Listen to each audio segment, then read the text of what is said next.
Wow, the world is underrating Arsenal. The new odds have came out for who will win the Champions League, and after PSG's convincing win in the Emirates, they have skyrocketed to 41.9%. Then you got, Barca and Inter at 25 and 20%, which is kind of crazy considering that Inter went to Barca, a highly defensive team, a team that hadn't scored in a very long time, puts up 3 goals.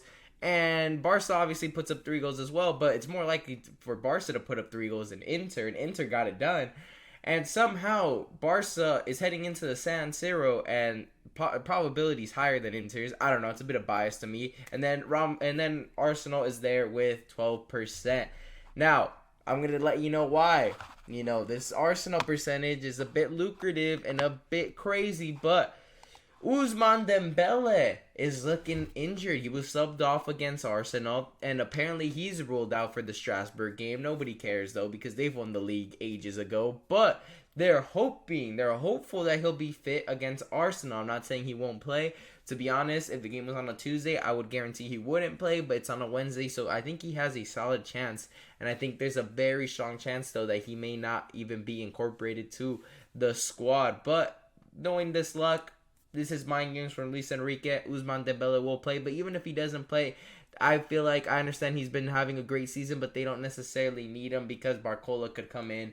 Barcola, Doué, and Gavicha is still a decent lineup where you could put Gonzalo Ramos, but they have a lot more options than Arsenal were to have if Saka were to get injured, because this has been the guy that's been, in a way, their Saka, considering they're their best attacker. But Ousmane Dembele's injured. It's not really taken into consideration here. And then Thomas Partey, man, he is back. Now, everybody said Joao Neves and Vitinha were going to be out physicaled, outran, that the midfield, I even said, was going to be overrun. And this is the reason why it wasn't overrun, because Thomas Partey was suspended against Real Madrid. That boils my blood, by the way, because Dani Ceballos, you have blood on your hands for that flop, man. You look like a dolphin out there in the Bernabeu, and somehow he came out without a yellow card, man, after that flop. Disgusting. But Thomas Partey gets a yellow. He's suspended for the first leg. With Partey, I guarantee you the game would have gone differently, and we're going to see this in France. Thomas Partey will be a part of the squad, and he's going to be in the midfield, and this is going to be a game changer. Now, how Arteta needs to line up, it's like, oh, that's an ad, but this is how it has to happen. The back five here does not change. I was very impressed with the back line, except Kiwior made a lot of mistakes. Timber had his worst game, but somehow Kavicha came out without any dribbles completed past him. I just want to say, he did have an assist. He had his assist, but to be honest, that had nothing to do with him. He just passed it back. Dembele's the one that finished that. Kiwior was very but hopefully he picks it up next game. Miles Lewis-Skelly, hey, tipping my cap to you, man. He should have an assist. But obviously Martinelli can't finish.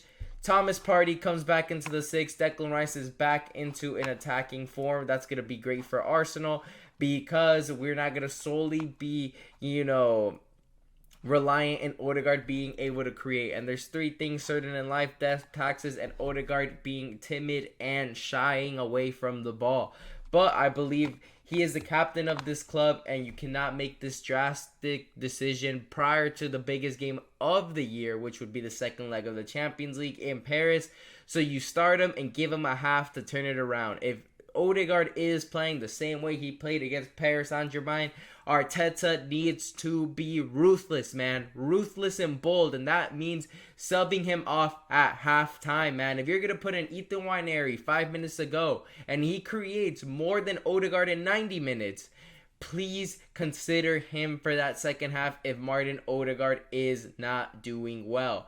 Now, Martin Odegaard, you have 45 minutes. If I'm Mikel Arteta, I'm telling him 45 minutes. You need to perform. You need to cause problems. If you don't and you play exactly like you did last game, you will not see the pitch in the second half. I don't care what happens. Give the captain badge to Declan Rice, but you will not be on the pitch, man. Ethan Nwaneri, if he gets 45 minutes, I'm telling you he'll do a lot more. In those 5 minutes against PSG, he created a chance. Martin Odegaard, 90 minutes, 0 chances created. Bukayo Saka obviously is in touch. Marino back at striker. And then I'm going Trossard at the left because Martinelli cannot catch a cold, man. He cannot finish his dinner. He cannot do nothing. First attacker I've ever seen that's better at defending than attacking. Oh, he's got high work rates, mate. We're down 1-0. If my life is on the line, one-on-one opportunity, I understand that Trossard missed too. But if my life is on the line, I need somebody one-on-one with Donnarumma. It will not be Martinelli. It would be Trossard between the two, man.